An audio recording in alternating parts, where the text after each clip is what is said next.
इस कार्यक्रम के पुण्यार्चक हैं भगवान नेमिनाथ दिगंबर जैन मंदिर, सुस दिगंबर जैन मंदिर समिति, अंतर्गत जैन संघ पुणे JSP, ज्ञानोदय जैन सोसाइटी के सामने भगवान नेमिनाथ चौक, सुसगांव, पुणे।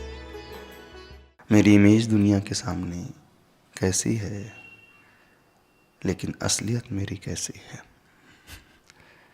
मैं ही जानता हूँ। मेरे अलावा अथवा मेरे भगवान के अलावा से और कोई नहीं जानता। जब हम शांत होकर के बैठ जाते हैं तो हमें हमारा असली चेहरा दिखने लगता है, और प्रायः हर एक का असली चेहरा बड़ा भयावह होता है, बड़ा डरावना होता है। रियलिटी को फेस करने में व्यक्ति बड़ा डरता है।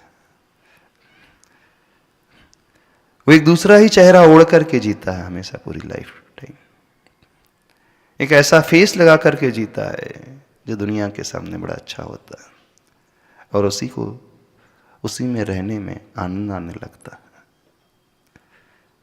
बड़ा अच्छा लगने लगता है। जब हम एकांत में बैठते हैं ना, जैसे मिरर के सामने चले जाएं, मिरर पूरा रिफ्लेक्ट करने लगता है एज इट इज। बस अंतर यह है, मिरर हमारी बॉडी को रिफ्लेक्ट करता है। जब हम एकांत में बैठते हैं, हमारे थॉट्स, हमारे विचार हमें हमारी असलियत से परिचय कराने लगते हैं, और जो असलियत होती है वो कुछ अलग ही प्रकार की होती है।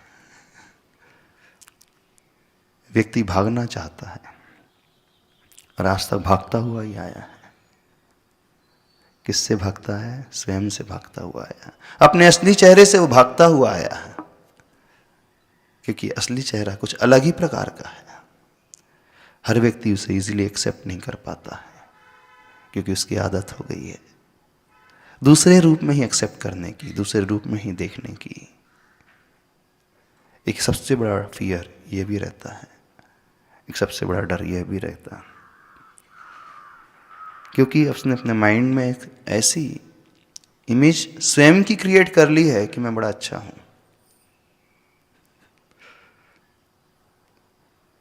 हाँ बोलिए। महाराज जी, आप जो बोले सन्यासी का कोई से कमिटमेंट नहीं है, राइट?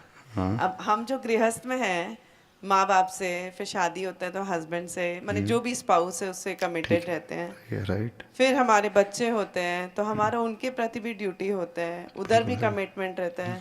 तो लाइफ लॉन्ग कमिटमेंट है हमारा, तो हम उसको तो इग्नोर नहीं कर सकते। हम इग्नोर करने कह ही नहीं रहे। ठीक है, आपने पेरेंट्स के लिए टाइम निकाला, बहुत अच्छा, वेरी गुड। स्पाउस के लिए निकाला, बहुत अच्छी बात है। बच्चों के लिए निकाला, बहुत अच्छी बात है। सोसाइटी के लिए निकाला, अच्छी, ठीक है। लेकिन क्या हमारा एग्जिस्टेंस, सेल्फ का एग्जिस्टेंस है कि नहीं? खुद के लिए निकालते हैं ना, खुद के लिए अपने फिजिकल हेल्थ के लिए तो जनरली सब करते हैं। हाँ, मेंटल हेल्थ का बोल सकते हैं, वो काफी टाइम बाद रियलाइजेशन आता है। आपने कहा फिजिकल हेल्थ, कल हमने आपसे पूछा था आप कौन है? वैसे आपका इंट्रोडक्शन क्या है? हाँ। कुछ नहीं है। नहीं नहीं नहीं नहीं नहीं हाँ नहीं, बता दीजिए। आज नहीं बोलूंगी, आप ही आंसर बताइए। नहीं, अरे नहीं, इंट्रोडक्शन जानना, सब जान जाएंगे, अच्छा रहेगा। सब जान जाएंगे, अच्छा रहेगा। जिस दिन जवाब मिलेगा उस दिन दूंगी आपको। आपने कहा फिजिकल हेल्थ के लिए, ये जो हम दिख रहे हैं, ये हमारी बॉडी, यस वह हम है। हम ही मानते बैलेंस होना चाहिए, लाइफ बैलेंस होना चाहिए, जिसके लिए जितना समय दिया जाना चाहिए अवश्य देना ही चाहिए। फिजिकल हेल्थ के लिए भी दिया जाना चाहिए, फैमिली के लिए भी होना चाहिए, बच्चों के लिए, पेरेंट्स के लिए, इन लॉज के लिए, स्पाउस के लिए, सबके लिए, सोसाइटी के लिए। ये सब पहले कि ये सब बाद में? बाद में हम पहले कि ये सब पहले? बताना थोड़ा सा। हमारा एग्जिस्टेंस शुरू से ही है। आपको स्पाउस बहुत बाद में मिले लाइफ में, बच्चे बाद में हुए, पेरेंट्स पेरेंट्स कब मिले? सबसे पहले पेरेंट्स की पहले आप। कि दोनों साइमल्टेनियसली? हाँ, कि साइमल्टेनियसली? हाँ, देखा जाए तो जिस दिन बच्चे का जन्म होता है उसी दिन पिता का भी जन्म होता है ना? उससे पहले भी हस्बैंड वाइफ ही रहते हैं, माता पिता कहाँ रहते उससे पहले? माता पिता का रिश्ता, बच्चों का रिश्ता, दोनों की एज एक जैसी रहती है, एक ही रहती है राधा। जितने साल का बच्चा है उतने ही साल के पेरेंट्स होते हैं। हाँ, हस्बैंड वाइफ की एज तो हो सकती है, हस्बैंड वाइफ की भी यदि एज देखा जाए तो जिस दिन वो बंधे थे बंधन में उस दिन से शुरू। लेकिन एक बात को हम समझने की कोशिश करें, हमारा एग्जिस्टेंस अपने आप ही है, पेरेंट्स के कारण है क्या? उन्होंने हमें रचा है? चलो एक स्टोरी आपको सुनाते हैं। हाँ, कुछ कहना? मेरे मन में बहुत दिन से क्वेश्चन आ रहा है। जैसे आप लोग संन्यास ले लेते हैं, ठीक है, तो आप अपने माँ बाप के प्रति जो कर्तव्य है आप लोगों ने उसे नहीं निभाया। हम माँ बाप के प्रति करते हैं। हाँ, आप उनकी देखभाल नहीं की, आप उनको छोड़ के आ जाते हैं, उनके सुख दुख में आप साथ नहीं दे रहे हैं। अच्छा, सॉरी टू, ये नहीं पूछना चाहिए लेकिन मेरे मन में बहुत दिन से आ रहा था। अच्छा, कौन से माँ बाप? जिन्होंने आपको जन्म दिया है। जिन्होंने हमें जन्म दिया, शरीर को जन्म दिया। शरीर को दिया। अच्छा, बस शरीर में ही आत्मा भी तो है। अच्छा, इससे पहले भी माँ बाप हुए हैं। जब ये शरीर इस रूप में नहीं था, आत्मा जब इस शरीर में नहीं थी, उससे पहले भी तो हुआ है। उससे पहले भी तो शरीर था कि नहीं हमारे पास, कभी किसी और रूप में था। जैसे हम अगर दूसरे योनि में, समझ लीजिए जानवर की योनि में है, तो उसमें फर्क नहीं पड़ता क्योंकि उनका संबंध वैसा ही रहता है। जिस दिन बच्चे खुद को संभाल लेते हैं वो लोग छोड़ देते हैं बच्चों को। अच्छा, लेकिन इंसानों में तो ऐसा नहीं होता है ना। अब हम मनुष्य योनि में आए तो हमें तो फिर वो कर्तव्य निभाना पड़ेगा। हाँ, बिल्कुल निभाना ही चाहिए कर्तव्य। तो आप माँ छोड़ बाप की के केयर आ- करने का अर्थ क्या होता है, हम यही से जानना चाहते हैं। उनके फिजिकल नीड का भी आपको ध्यान देना होगा, उनके मेंटल नीड्स के भी ध्यान देने होंगे। मेंटल नीड ज़्यादा बड़ी होती है कि फिजिकल नीड ज़्यादा बड़ी? दोनों होती है, नहीं, दोनों। ज़्यादा ज़्यादा। आप एक बार बोले थे फिजिकल और मेंटल हेल्थ कनेक्टेड रहता है, मैंने कनेक्टेड आपके तो एक है। वीडियो में सुना था। हाँ हाँ, ठीक है, कनेक्ट, लेकिन इम्पोर्टेंस ज़्यादा किसका है? दोनों ही इक्वली लगता है मुझे तो। ज़्यादा मेंटल हेल्थ का है। धर्म क्षेत्र में कोई व्यक्ति आत्म कल्याण के लिए आगे बढ़ रहा है, एक शिक्षा दे करके कि हमें शरीर के लिए नहीं आत्मा के लिए जीना है, इससे बड़ी केयर और कौन सी हो सकती है? जिसे आप केयरिंग करें वो तो मोह है। ठीक है, दे ध्यान रखना चाहिए, इम्पोर्टेंस। सपोज एक एग्जांपल आपको देते हैं। आपके घर में एक जार में 1 kg घी रखा है, ठीक है, पेट जार में घी रखा है। वैल्यू किसकी है ज़्यादा, पेट जार की है किस घी की है? यदि वो गिर रहा है तो आप जार को पहले बचाने की कोशिश करोगे, घी को पहले बचाने की कोशिश करोगे? घी को बचाएं। ठीक है, कंटेनर से ज़्यादा इम्पोर्टेंट कंटेंट का है। आपकी बॉडी क्या है? कंटेनर की कंटेंट है। किसकी केयर ज़्यादा की जानी चाहिए, कंटेनर की कि कंटेंट की? बोलिए आप थोड़ा सा। कंटेंट। कंटेंट की, वैल्यूएबल कंटेंट है ना, वैल्यूएबल घी है। ठीक है, जिस पॉट में, जिस जार में रखा है उससे भी बचाना चाहिए, पर मेन कीमत जो है उस कंटेंट की है। तो हम आत्मा की ज़्यादा केयर करें कि बॉडी की ज़्यादा केयर करें? आप अपने आत्मा की तो केयर कर लेंगे, लेकिन मेरा जो क्वेश्चन था, जैसे हाँ, आप हम उसी पेरेंट्स पे आ को रहे हैं। छोड़ के आ गए नहीं हैं, छोड़ करके नहीं आए हैं, सही रास्ता दिखा समझिए वो कर। फिजिकली इल है, आप इधर है, तो आप क्या कर सकते हैं ऐसे में? यदि फिजिकली इल होते तो हम छोड़ करके नहीं आते हैं। उम्र के साथ तो सभी होते हैं ना, हाँ, तो उम्र के साथ तो सभी होते हैं, संभालने वाले बहुत सारे लोग होते हैं ना। लेकिन हमने अपना कर्तव्य नहीं निभाया। नहीं नहीं, बिल्कुल जितना निभाना चाहिए तो उतना तो पूरा निभाया। और वैसे भी ये कंटेनर तो जो है टूटने ही वाला है, नहीं, एक समय के बाद कंटेनर तो छूटने ही वाला है, नष्ट होने वाला है। क्यों नहीं सोच सकते? एक्सेप्ट क्यों नहीं करते रियलिटी को? एक्सेप्ट क्यों नहीं करते रियलिटी को? ज़्यादा वैल्यूएबल कंटेंट है तो कंटेंट को हमें बचाना है। कंटेंट को बचाने का अर्थ क्या है? उसे सही डायरेक्शन में लाना है।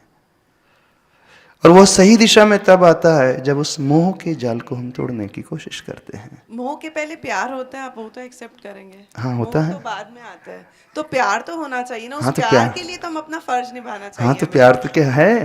तो सही दिशा में कदम बढ़ाना है, स्वयं के कंटेंट के लिए भी, पर के कंटेंट के लिए भी। उन्हें भी सही दिशा में कदम बढ़ाने की शिक्षा देना है। आप भी कहाँ तक उलझते रहोगे? कब तक उलझे रहोगे? कब तक दूसरों को ही चिंता में जीते रहोगे? जिंदगी निकल जाएगी, और निकल गई है। अब तो जागो। नहीं जागना है। हम यही तो कह रहे थे, कब तक आप दूसरों के लिए सोचते रहोगे? पूरा जीवन निकल गया। कभी तो अपने आप को पहचानने की कोशिश करें, आखिर मैं हूं कौन?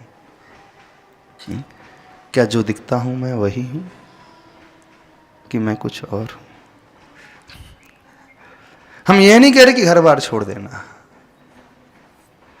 यह प्रश्न उठते ही, यह ज्ञान होते ही, यह समझ पैदा होते ही उसके सारे कार्य व्यवस्थित होने लगेंगे।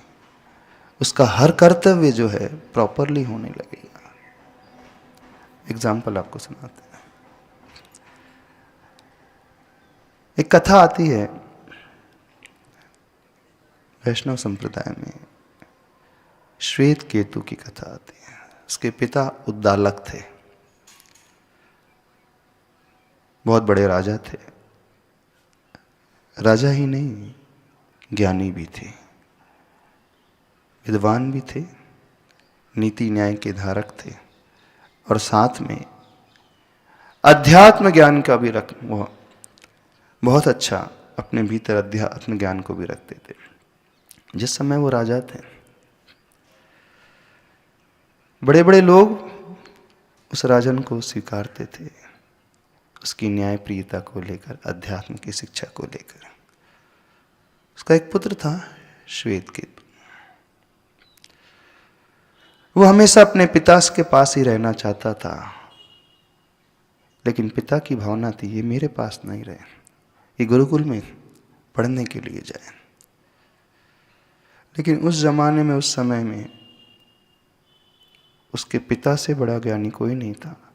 फिर भी पिता ने कहा, नहीं पुत्र, तुम जब तक मेरे पास रहोगे तुम वह शिक्षा नहीं प्राप्त कर पाओगे, क्योंकि यहाँ तुम्हारा मोह रहेगा, एक अलग रिलेशनशिप, एक अलग संबंध रहेगा। जितने भी महापुरुष हुए हैं उन्हें भी अपना घर, राजमहल छोड़ करके, त्याग करके गुरुओं के पास जाना पड़ा है कुछ पाने के लिए। चाहे वो श्री कृष्ण रहे हों, चाहे वो राम रहे हों, कोई भी क्यों नहीं हो, तो वह उसे एक आश्रम में भेज देते हैं अध्ययन करने के लिए। 12 वर्ष तक वो आश्रम में रह करके अध्ययन करता है, सारे विषयों में पारंगत हो जाता है।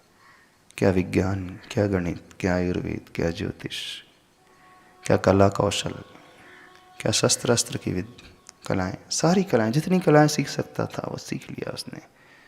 न्याय है, व्याकरण है, सारा ज्ञान,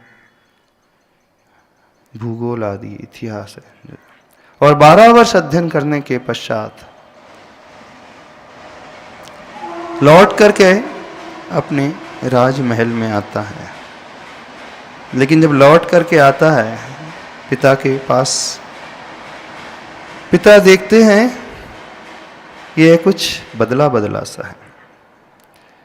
बहुत अच्छा ज्ञान उसने प्राप्त किया था, उसे अहंकार हो गया था। वो अपने आप को पिता से बड़ा ज्ञानी मानने लगा था। पिता तुरंत उसके व्यवहार को देख करके भांग गए थे। इसे अहंकार ने घेर लिया है, अब इसे शिक्षा तो देनी चाहिए। पूछते हैं कौन कौन सा विषय तुमने आश्रम में रह करके पढ़ा? बोले मैंने गणित पढ़ा, ज्योतिष पढ़ा, आयुर्वेद पढ़ा, विज्ञान पढ़ा, शस्त्र को चलाने की कलाएं सीखी, सारा का सारा ज्ञान जितना था, चाहे वो न्याय हो, चाहे वो व्याकरण हो, चाहे सिद्धांत हो, हर ज्ञान को मैंने पाया। और जैसे जैसे वो उत्तर दे रहा था, हर उत्तर में उसका अहंकार स्पष्ट रूप से सामने झलकता चला आ रहा था। वो यहां तक कि वो अपने आगे अब पिता को भी गौण मानने लगा था। वो सोचने लगा था पिता को भी उतना ज्ञान नहीं जितना मुझे है।